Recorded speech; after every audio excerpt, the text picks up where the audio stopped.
For that, I would like to invite Dr. Nisar Hamdani from Kashmir, sir. Thank you, sir. So it's from GMC Kashmir. That is Government Medical College Kashmir. Yeah, exactly. Government Medical College, Srinagar, Kashmir. Yes, and I have heard about this topic from you also earlier on. Right, sir. So you are getting more and more experience with this. So Yes, sir. please go ahead and give your talk. Thank you, sir. So I'll be discussing investigations in carcinoma stomach, diagnosis and staging.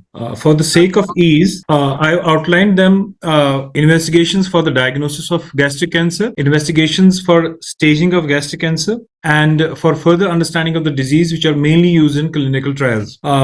Baseline in is just an outline of the investigations. I'll be discussing them with each slide. So to start with, thorough general physical examination and nutritional assessment forms a very, very important part of the basic evaluation of the patient suffering from gastric cancer. After this, we move to the baseline investigations. Baseline investigations, we have same protocol for almost all diseases, but mentioning them and doing them with diligence, with an idea to find out whatever positive findings we can find in them and then appropriately correct them. Like we have anemia, we need to correct it. We have a patch on chest X-ray, we need to evaluate it.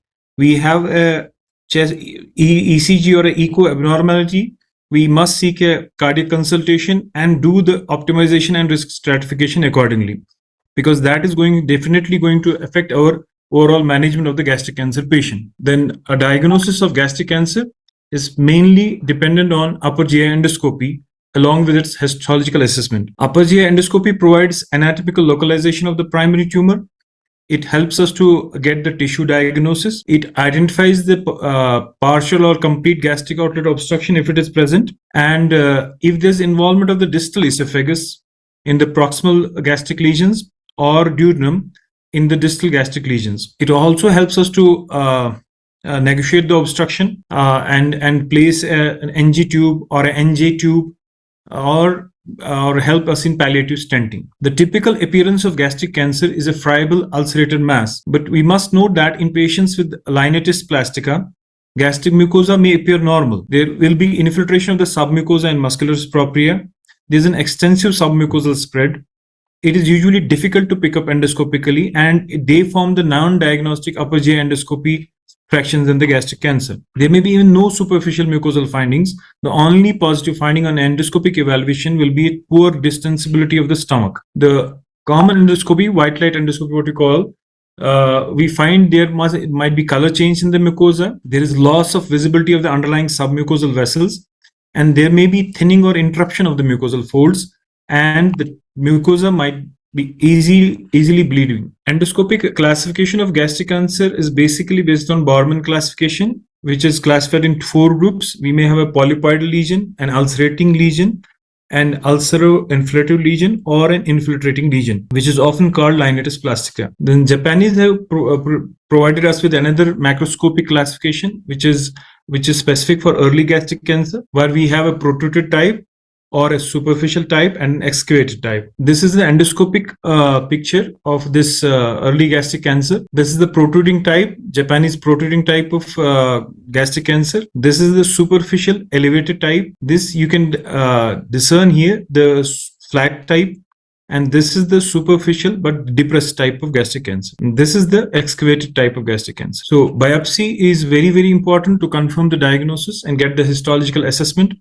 All suspicious appearing gastric lesions or ulcerations should be biopsied. Up to 5% of malignant ulcers may appear benign grossly. So if we have an ulcer or an ulcerative proliferative mass, punch biopsy by forceps with sampling from the edge of the ulcer is very important. A single biopsy has a 70% sensitivity for diagnosing an existing gastric cancer, while performing 6 to 7 biopsies from the ulcer margin and base increases the sensitivity to greater than 98%. So multiple biopsies are very important. In diffuse type of gastric cancer, linitis plastica, leather bottle stomach, stripe and bite techniques are important because these tumors tend to infiltrate the submucosa and muscularis propria. Superficial mucosal biopsies may be falsely negative. For this reason, the combination of strip and bite techniques are very useful. If the ulcer is bleeding, then brush biopsy of the ulcer base will be helpful.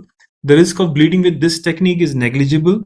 and it increases the sensitivity of a single biopsy. If there's a suspicious polyp, a smear biopsy is adequate. There are few additions to these endoscopic techniques which have greatly increased the sensitivity and specificity of upper GI endoscopy. Chromoendoscopy being one, it changes the color of the mucosa, it magnifies the mucosa, and it enhances the surface mucosal pattern, and especially the capillary pattern, which is usually lost in gastric cancers. So this is the chromoendoscopy picture which I have borrowed from a book. They are not my own, and this is showing the chromoendoscopy. See, there is a lesion there which is not easily discernible on endoscopy, conventional endoscopy, but with the chromoendoscopy, it gets prominent here. Similarly, here in this part of this stomach, this lesion is doubtful, but with the chromoendoscopy, it becomes prominent and very much evident. Similarly here, so narrowband imaging is another addition to this endoscopic armamentarium. It uses blue and green narrowband lights, and it differentiates small gastric cancers from gastrites and improves the margin determination capabilities for endoscopic therapy. It has greatly increased the accuracy, especially in early lesions, and it helps us to magnify the tissue pattern for staging of gastric cancer so that it guides us to the therapy, and it also helps us to predict the outcome. We have to understand that we primary aim of doing these investigations is actually to stage the disease. AJCC classification, AJCC staging, and Japanese staging are the established staging systems, but for practical reasons, we intend to do is do the clinical staging of the disease. The prognosis is primarily dependent on the surgical pathology, which will define the AJCC and further treatment. But the clinical stage will direct the initial approach to the therapy. So the clinical staging would be early gastric cancers, T1 with or without lymph node stage, and localized, locoregional resectable disease, or locally advanced unresectable or advanced stage 4 disease. The goal of the staging evaluation is to stratify patients into clinical groups in order to guide the management. Locoregional or potentially resectable, and locally advanced unresectable or metastatic disease.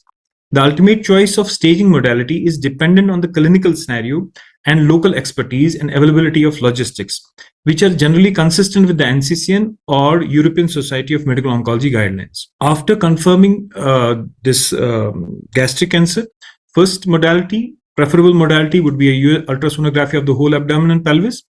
Advantages are evident. It is easily available. It is economical, portable, can be done on the bedside patient who is moribund and not mobile. It picks up ascites, liver metastasis, pelvic deposits. It can even pick up the thickening of the stomach wall and enlarged nodes. So it can also help us to get a USG guided FNE of liver metastasis or ascites for cytology. And it may be the only investigation needed after confirming a metastatic disease, especially in patients with poor performance status and significant comorbidities who are candidates for supportive care only. They need not to go under further investigations, aggressive investigations. Then computer tomography scan, contrast enhances chest CT. Contrast enhances CT of chest, abdomen, and pelvis. Typically, with oral and IV contrast is needed in almost all patients, except for the small fraction which I discussed earlier. And the advantages are that it is easily available, and there's a surgeon comfort with CT. It is more anatomical and it's less invasive, rather non-invasive. It identifies a widely metastatic disease, especially hepatic or adnexal metastasis, ascites, or even distant nodal metastasis. It can avoid unnecessary surgery, although biopsy confirmation is still recommended. Disadvantages with CT scan are that peritoneal metastasis and hematogenous metastasis smaller than 5 millimeters are frequently missed by CT. And in 20 to 30% of patients with negative CT, intraperitoneal disease, including positive peritoneal washings, will be found either at staging laparoscopy or exploratory laparotomy. With T stage, it is less accurate for assessing the depth of primary tumor invasion, particularly with small tumors or early gastric cancers, and the presence of lymph node involvement in such tumors. It assesses the T stage of the primary tumor in only 50 to 70% of cases, typically for more advanced cases and not for early disease. More often, the tumor is understaged because of the depth of the invasion is underestimated. Sensitivity of CT scan for detecting regional nodes is limited for involved nodes that are smaller than 0.5 to 0.8 centimeters. False positive findings may be attributed to inflammatory lymphadenopathy, and CCT accuracy for regional lymph node metastasis in gastric cancers or G junction cancers is 65 to 97% sensitivity and 50 to 90% specificity. Regarding MRI versus CT scan, MRI has been found to be superior in T staging and superior in or non-inferior in N staging compared with contrast-enhanced CT scan for patients with gastric cancer. In a recent study published in Radiology, July 2024, MRI was found to have more accuracy for T and N as compared to CT scan. MRI was superior for staging T1 and T4A lesions and N1 and N3 tumors. Endoscopic ultrasound is effective for evaluating the depth of gastric cancer, which is the most reliable method to evaluate the depth of the gastric cancer. It is recommended by both NCCN and ESMO for pre-treatment evaluation of all those patients of gastric cancers who have no radiographic evidence of metastatic disease and have otherwise potentially operable disease. Accurate assessment of T and N stage is very important for treatment selection, and it is a procedure with very, very low complications. The risk of serious complications is less than 0.3%, and that is seen mostly in the settings of obstructed G junction tumors. Accuracy of EUS in detecting T1, T2 lesions were near about 85 to 90% respectively, and for T3, T4 lesions was 86 to 90% respectively. It can detect nodes in 83 to 67% patients.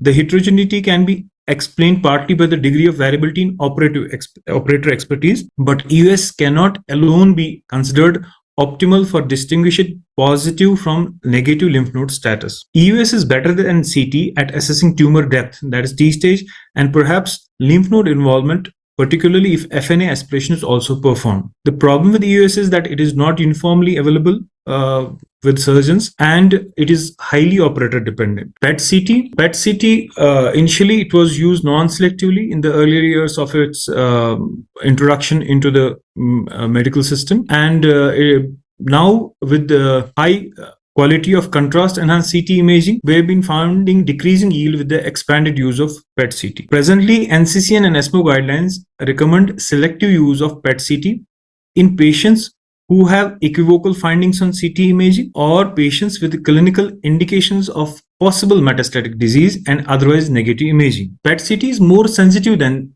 conventional CT for detection of distant metastasis, and from the standpoint of loco-regional staging, integrated PET-CT imaging can be useful to confirm malignant involvement of CT-detected lymphadenopathy. However, this usually does not impact the decision to proceed to surgery. The disadvantage here with PET-CT is that many lymph node enlargements in our setting, Indian settings, they may be inflammatory, may be tubercular, and they may be falsely identified as malignant lymph nodes. Besides that, limitations of FDG PET in peritoneal carcinomatosis, the sensitivity is only 50%. It is not an adequate replacement for staging laparoscopy. And there are some non-FDG tumors, especially diffuse type of gastric cancers, and where peritoneum is the most common site of metastasis. A negative PET is therefore not helpful, since even large tumors with diameter of several centimeters can be falsely negative if the tumor cells have a fairly low metabolic activity or are not FDG avid. This is a FDG PET picture of a diffuse gastric cell carcinoma.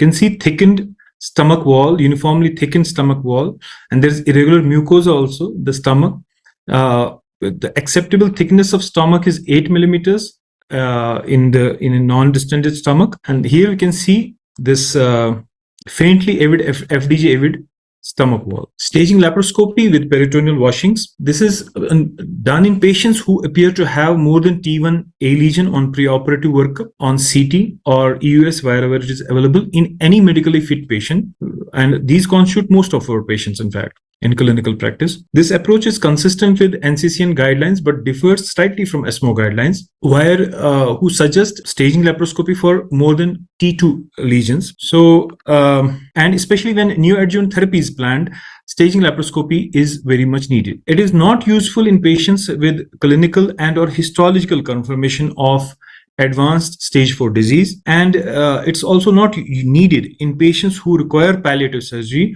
or gastrectomy for their symptoms. The advantages of staging laparoscopy are that it detects occult peritoneal dissemination, and sensitivity of PET for detection of peritoneal metastasis is only 50%.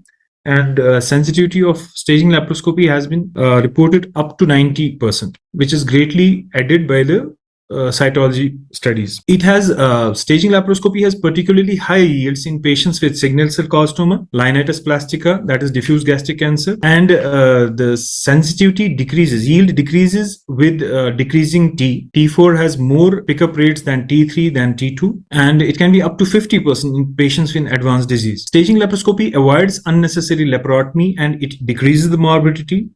It directly visualizes the liver surface and peritoneum and can be used to examine local lymph nodes also, or even sample them for frozen sections. Advantage of laparoscopy is the opportunity to perform peritoneal cytology or washings in patients who have no visible evidence of peritoneal spread. So there is lower morbidity of laparoscopy or exploratory laparotomy. Disadvantage as compared to CT and US is that it is more invasive. So investigations regarding genetic testing in gastric cancer. Just a brief idea, gastric cancers are in 90% of patients, they are sporadic.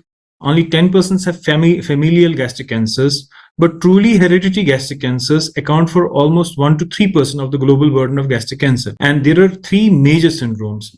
One is hereditary diffuse gastric cancer, and there is gastric adenocarcinoma and proximal polyposis of the stomach, and familial intestinal gastric cancer. The risk of developing gastric cancer is high in these families, but only hereditary diffuse gastric cancer is genetically explainable at present. So, International Gastric Cancer Linkage Consortium guidelines recommend a referral for genetic counseling and DNA testing for cadherin-1 mutations in patients with diffuse gastric cancer who have one or more of the following: diffuse gastric cancer diagnosed at age less than 40 years, regardless of the family history of two gastric cancers at any age, with at least one confirmed diffuse gastric cancer, family or personal history of diffuse gastric cancer, and lobular breast cancer with at least one diagnosed at less than 50 years of age. The latest International Gastric Cancer Linkage Consortium guidelines were revised in June 2024, but to my knowledge have not been published as yet. But the last published guidelines were in 2020. Patients treated for gastric cancer should also be tested for Helicobacter pylori. It's a major risk for gastric cancer and is associated with development of metacoronous gastric cancers. All gastric cancer patients should be screened for H. pylori and treated if positive, at least in the setting of early gastric cancer or even after once we have done a gastrectomy. Patients who undergo total gastrectomy, they are not susceptible because there is no gastric mucosa left. But if you have done a partial gastrectomy, distal, subtotal, then these patients should be treated with for their Helicobacter pylori. Regarding serological markers, they have low rates of sensitivity and specificity. They have limited utility in selected patients, and they cannot be used as diagnostic or screening tests for gastric cancer. Clinical decisions are almost never made based on tumor marker change alone. No serological findings should be used to exclude a patient from surgical consideration, and NCCN guidelines do not include assay of any tumor marker at present. Serum CEA, CA125, CA199, CA72-4 may or may not be elevated in patients with gastric cancer. Alpha-fetoprotein may be elevated in some gastric cancers, the hepatoid adenocarcinoma of the stomach variant, and AFP-producing gastric cancer are aggressive and usually associated with a poor prognosis. Pepsinogen has been used for population screening programs to identify patients at increased risk for gastric cancer, but they are insufficiently sensitive or specific to establish a diagnosis in an individual patient. Thank you. Thank you very much. Actually, I must admit that the investigations and diagnosis of stomach cancer itself is such a vast subject now that the entire session could be devoted to it. And you have very nicely and in a concise manner presented it. Thank you for that. Now, till we get some questions, I can't see anything here. So, can I discuss some points with you? Das, please generate questions, and I request the other panelists also to chip in. Questions related to Nisar's presentation can be taken now, and then we have a half an hour for open house session, whatever has not been covered. Yeah, that's what I've asked. I want to request the panelists to ask questions. I can't see that in the chart. They will not come in our chat. They will come in YouTube chat, which the Okay. Avinash Tan's team will convey to me, and then I will post it. Okay. So questions from the panelists, please. Yes. Panelists can make comments and questions. You generate discussion. So till I find that, can we? Yes, I want to ask. Start the discussion by just starting mostly for the students. How important it is to get a good history and physical examination in the management or diagnosis of the gastric cancer. Sir, the question is to me. Yes. History and physical examination, they form the cornerstone for management of any surgical or medical case, no doubt. And regarding those patients who have to undergo a massive surgery and a significant post-operative therapy, definitely it can change the course of the management.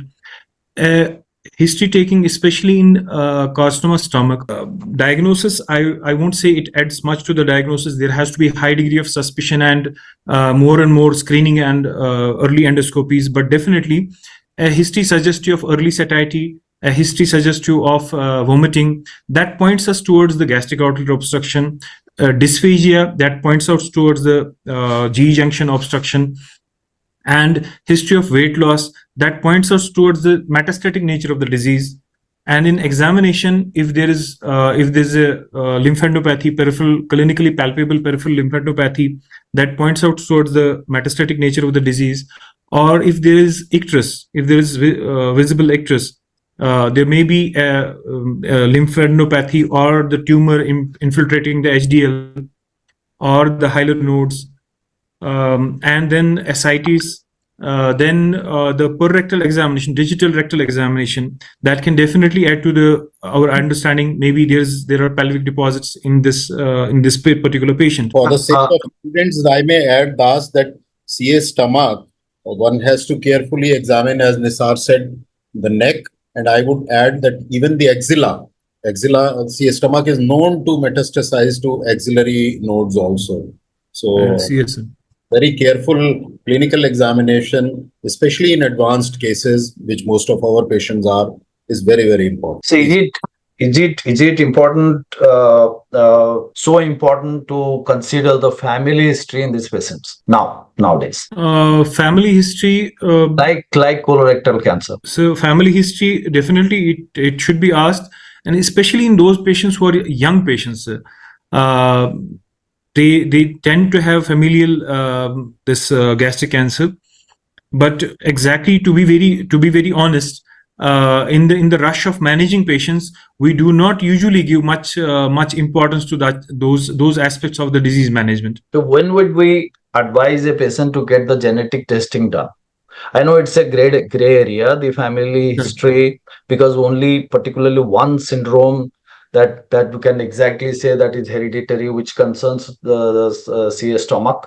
Right. But when to get the genetic testing done, these patients, particularly in Indian scenario, because these are very costly also. They are very costly tests, definitely. I would say that those patients, number one, who present in early age, who are young, who have a family history of GI malignancy or breast malignancy or thyroid malignancies, and that's it. I won't add much. I think for the students, I think it is important that it's not we are yet to get the entire profile of genetic markers for like any other cancer, for the gastric cancer also possibly the minimum. And it's not necessary that if we do not get any particular gene or so, that the patient will not have any cancer. We can't say that in future. So you have to say that if you are getting this genetic testing done, if it is negative or in the profile it is not coming, still you have a chance of getting cancer in the course if you have a family history. Nice. Now, before going into the next question, I would give you a very interesting data that is from Japan. Since they have started this early gastric cancer screening and detecting this stomach cancer quite in early stage, they have increased the survival from 5% to 50%. So it's so important for incidental for the early gastric cancer to be detected. So what is the situation in India? That whether from the history we can think of that this guy might be having a early gastric cancer, and if that, then when to expose the person to endoscopy with a suspicion of malignancy. Oh, I don't have. I'm not getting the question, sir. Can we from the history or examination, not from the examination, obviously from the history, Right. know think that this person might be having early gastric cancer, or from which symptoms we would say that this patient should go for endoscopy. Based on symptoms, if patient is having some acid peptic disease, if there is change in the nature of the symptoms, definitely that should raise the suspicion. If there is any melena, or that will suggest there has been a GI bleed or anemia, or if there is new onset symptoms which are not initially present there. But still saying that still patients with early gastric cancer usually do not have prominent or significant symptoms. A high degree of suspicion and overindulgence into diagnostic, either screening endoscopy, definitely I would recommend. Any other opinion from the panelists, please, or Kapoor sir? Yeah, that's one point I wanted Nisar to clarify, because it is still mentioned in some books, and students are often asked this, the myth that if a palpable lump is there in CA stomach, it is unresectable. Would you like to respond to that? Yes. Often I asked was this. just going to ask that question. We were taught about the 4 A's Yes. the diagnosis of gastric cancer. One of them was a lump. If it is there, it was unresectable. That is not the case now, of course. Yes, definitely, sir. A patient with gastric cancer having a lump is more likely to be unresectable, but it does not confirm that it is unresectable. It can still be a resectable lesion. That patient is more likely to be unresectable, because with expanding indications, with multivisceral resections, definitely, but proved that that patient is having a PET documented non-metastatic disease, we can go ahead with local resection of adjacent organs. In our own experience here, because we are seeing good number of gastric cancers in our setup, it is a government medical college setup. In past 5 years, we had done almost 7 patients in whom we did pancreaticoduodenectomy for locally advanced gastric cancer, only locally infiltrating into pancreas. But patient had received neoadjuvant chemotherapy and PET documented non-metastatic disease. And out of those 7, 5 are on our follow-up. We have lost 2 patients, but 5 are still on our follow-up. So lump per se is not a contraindication, but definitely it points towards the more advanced disease. Hamza, you wanted to say something? Yeah, Hamza and then Sadaf. Yeah, sir, as the Japanese have proven in their robust screening program along with Korea, I think the key to identifying early gastric lesions lies in robust endoscopy rather than genetic testing. The road is ahead of us. That has been laid out well by these 2 examples in front of us. But the key here is to identify high risk and high epidemiologically high incidence areas. We have, like in our part of the country, in Kashmir, and especially in south and southern Kashmir, we have found a higher incidence of these gastric malignancies, and more so with proximal lesions. So we could identify patients based on environmental risk factors. Those having chronic GERD or dyspeptic symptoms could be subjected to endoscopy after a certain age. So the need of a screening program in a high-risk identified area could be the first step, because endoscopy in our setting is not that expensive. So for students and surgeons who have joined from other parts of the country and abroad, the one region where incidence of carcinoma stomach is high is Kashmir, and that is why we have such a strong representation of panelists from the states of Jammu and Kashmir. TS, you came in. You want to say something? Yeah, sir, I wanted to make the Sadaf same first, point. Sadaf first, and then Subramanyeshwar. Yeah, I wanted to make the same point that it has to be like we have the gallbladder cancer is dominant in some belt, gastric cancer is again dominant in this part of country. So a threshold to do upper GI endoscopy should be a little low, and those who are pointing towards some symptoms, as he mentioned, and to add to it an age group which is beyond 40s or 50s, the threshold should be low and we can pick up early. And so you made a point about palpable gastric mass. So the advanced subset of the patient now are not those kind of neglected subset of the patient. And we need to, I wanted to know from Nisar that whether second line drugs and what are the concepts of HER2 receptors and the PL and the mismatch, as in colonic cancer and other cancers that are coming up. So in workup status, whether there's a space for patients who have advanced disease and you want to be, they have good performance, and when you want to be aggressive in their treatment with a neoadjuvant approach. Before Nisar answers that, and lest I forget, I would request Sadaf, Nisar, and Hamza to please come together, get more people involved, and think about this, that is a screening of at least high risk, not population, high risk individuals in the state of Jammu and Kashmir, collect some data on incidence, get some information from the Japanese and Korean programs. I will try to connect, you create a small group of you people. I will try to connect you to somebody in Japan and Korea through Subramanian also. He has a lot of contacts with people who have interest in CA stomach. And I think we should take people like Subramanian and others who are interested in CA stomach down south and start this at least thought process that do we need some kind of a selected screening program for CA stomach, at least in some parts of our country. So just a food for thought. Nisar, please answer, and then TS can come. Yes. Hello, ma'am. Regarding this, these tests for HER2/neu and other tests, they definitely have a space in metastatic gastric cancers, and they are done if there is affordability or there is that patient support program is providing that that scope of doing those tests. And for these metastatic gastric cancers, besides that first line FOLFOX regime, what I've seen here from my medical oncologist colleagues, because it's not purely my domain, but I've seen got this information, what I see in my patients, they ask for HER2/neu this testing, and if it is positive, then they definitely put on those patients on trastuzumab. They do PD-L1 testing. If CPS score is more than 5, they do use that nivolumab, or if it is more than 10, then one more drug is that panmozumab. I'm not able to pronounce it properly. Sorry for that. You can say Zilumab and but it starts with Panzo. That is so sure. that is chipping in, and within the era of D3 and metastatic disease being treated more. And besides, they are doing MSA testing. But the performance status has to be good. Definitely, Yes. the bottom line comes over there. Yes, and most of the times, ma'am, but issue is regarding the financial aspect of that. The therapy is quite costly. Only few patients I've seen taking that medicine with compliance.